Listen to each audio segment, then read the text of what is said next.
Good afternoon, everyone. TJ here for your 12 p.m.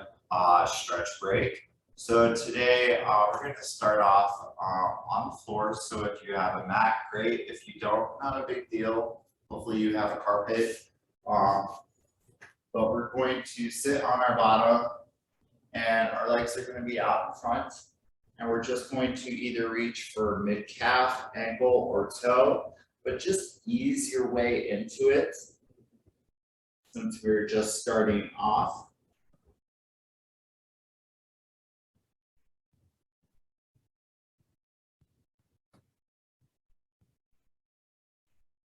Nice job. All right, so just sitting up tall just for a quick moment. Just to give those hamstrings a little bit of a break. All right, so now reach again. Now try to keep your back as flat as you can get it. Maybe the first time it was a little bit rounded.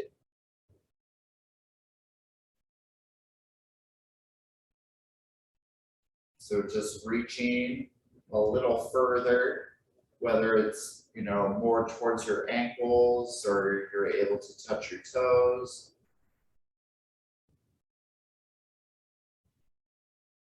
Nice job. Come out of that really quick and just shake out those legs. We're going to go one more time and see if we can get a little bit further. All right, one last one. So still keeping that back as flat as you can. Reaching for your toes. And if it helps you a little bit, you could always pull back, like pull your toes back towards you. You will feel a little more through the back of the calf or the back of the lower leg. Sometimes those muscles get tight from, the shoes that we wear, or high heels or dress shoes. All right, come out of that really fast. All right, so we're now going to lie onto our side and we're going to grab our left foot. So I'm going to keep my left leg in line with my right. And we're just going to stretch out that quad or the very front part of that left leg.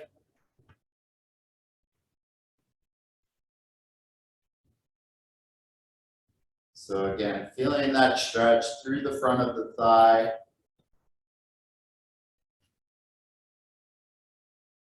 Nice job. Just relax the legs. So just let go of your left foot. If you want, you can kind of shake it out a little bit. But we're going to do another one. All right, grabbing the top of your left foot. And this time I want you to push your knee back just slightly. So that way you feel it through the top of your, kind of the left side of your hip. So when we're sitting in a chair, that bend in our upper leg, those muscles get tight, so we've got to stretch those out. All right, I want you to release. Just shake it out.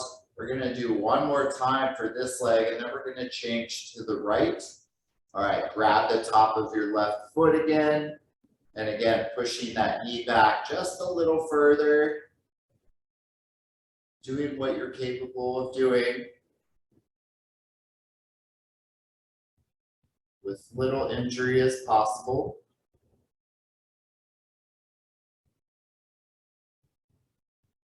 All right, so now let's turn it over and let's move to the other side. So for me, it's going to be my right, but for you, it may be your left. All right, so grabbing the top of your foot and keeping that knee in line with the other leg.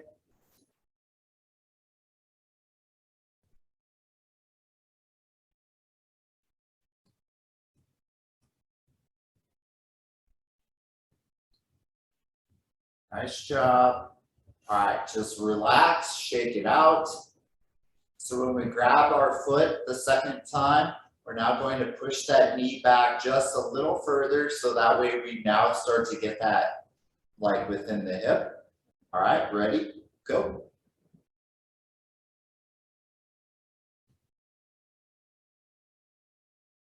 So again, pushing that knee back a little further so it's not in line with the leg.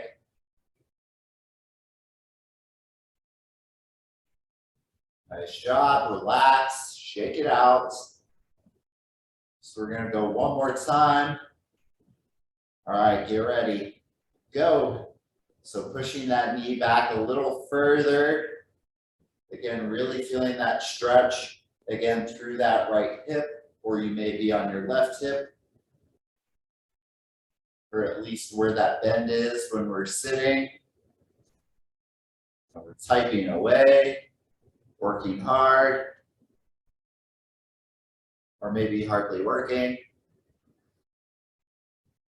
All right, coming out of that. So we're now going to sit up onto our sit bones or our pelvic bone. I want you to crisscross your legs. I want you to reach out in front of you. So feeling that stretch through the low back, kind of going right underneath the backside into the glutes.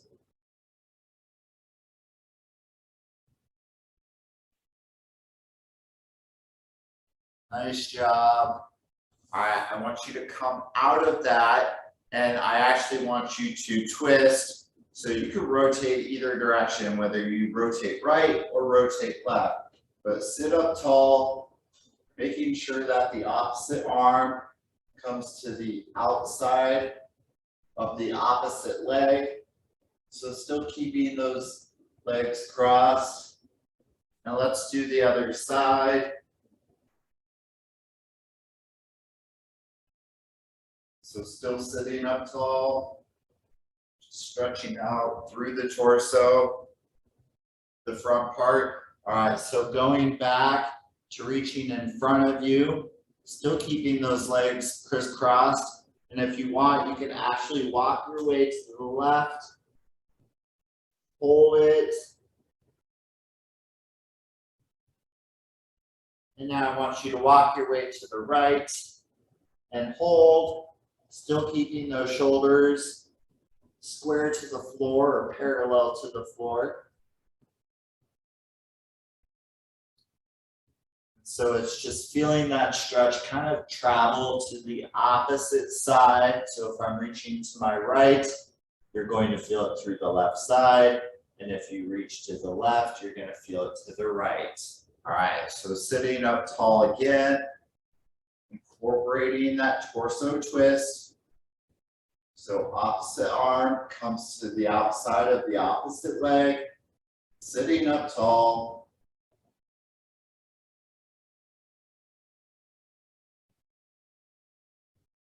And let's go other side.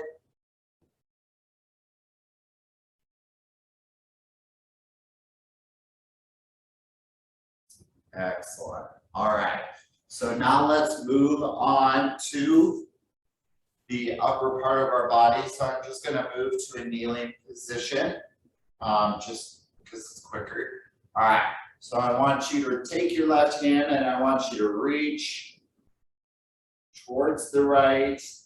And my right hand is just kind of hanging out on the back of my right calf. If you have a chair behind you, it could be easier that way as well. All right, and now I want you to rotate or switch sides, and I now want you to extend your right hand towards the left side, and my left hand is just resting on the back of my left calf. Again, if you have a chair behind you, you could always rest that arm on there as well. So feeling that stretch right underneath the shoulder blades. So right underneath the armpit.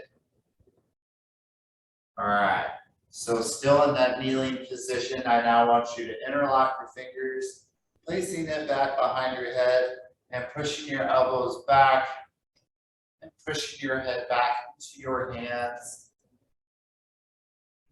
So elbows back, head into your hands, feeling that openness through the chest. And still holding, and now I want you to twist towards the right bring it towards the center.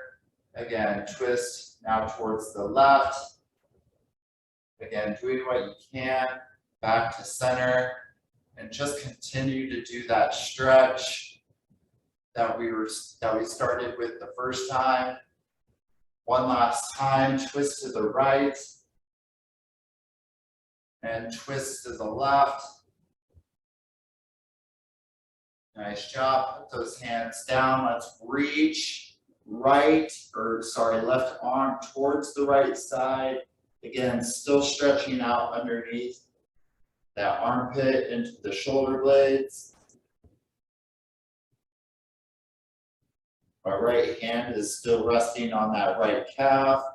Now let's switch and go right side towards the left, or right arm towards the left.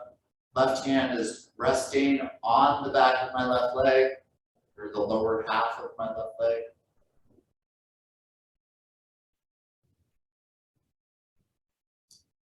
All right, so come out of that. Now I want you to stand up without losing your balance.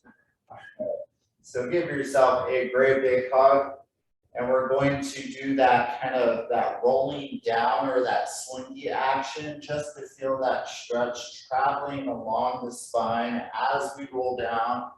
So my feet are shoulder width apart. There is a soft bend in the knee.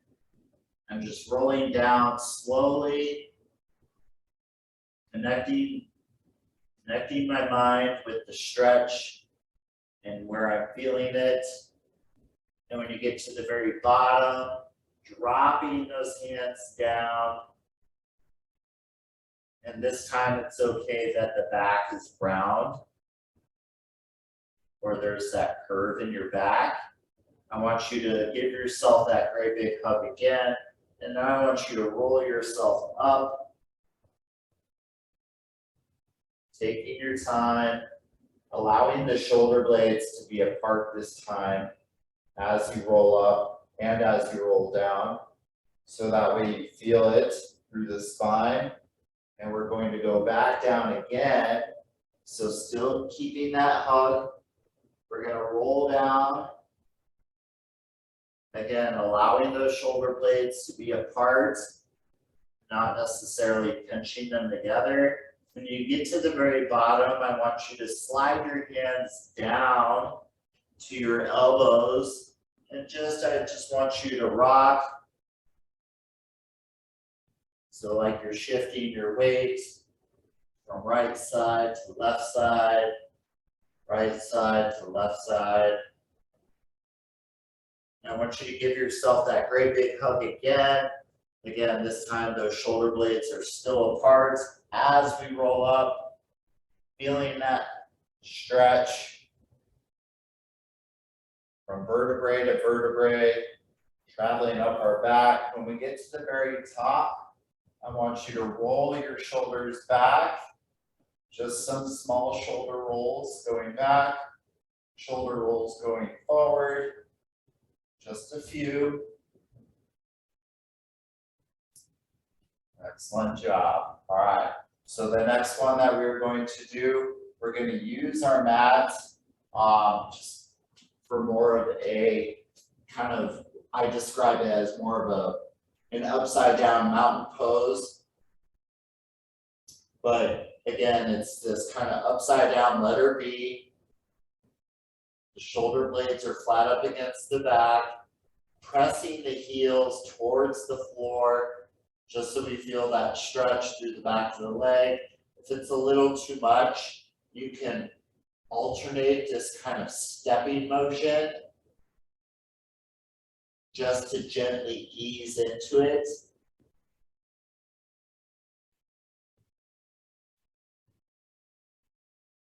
Nice job. All right, so we're now going to transition. So we're still down, but we're now going to move to the Sphinx. The Sphinx is where you're on your elbows and the shoulders are back, just allowing your feet to relax. If you want, you can move to Cobra. And that is where you are on your hands, pushing through, straightening the arms. We'll do this rotation one last time. So we're gonna go back to that kind of upside down V. Or as I kind of describe it as a mountain pose. And again, you can do that stepper motion with your feet, just to feel that stretch through the back of the calf. We'll do one last Sphinx pose, so let's go into that. This will be the last one. So Sphinx or Cobra. So Sphinx is on the elbow, Cobra, pushing through the hands, keeping the shoulders down, keeping the shoulders back. Nice job. All right, I know we went slightly over on time. Otherwise, have a great day. We will see you tomorrow. It's metabolic conditioning at 8:30. All right, have a good day.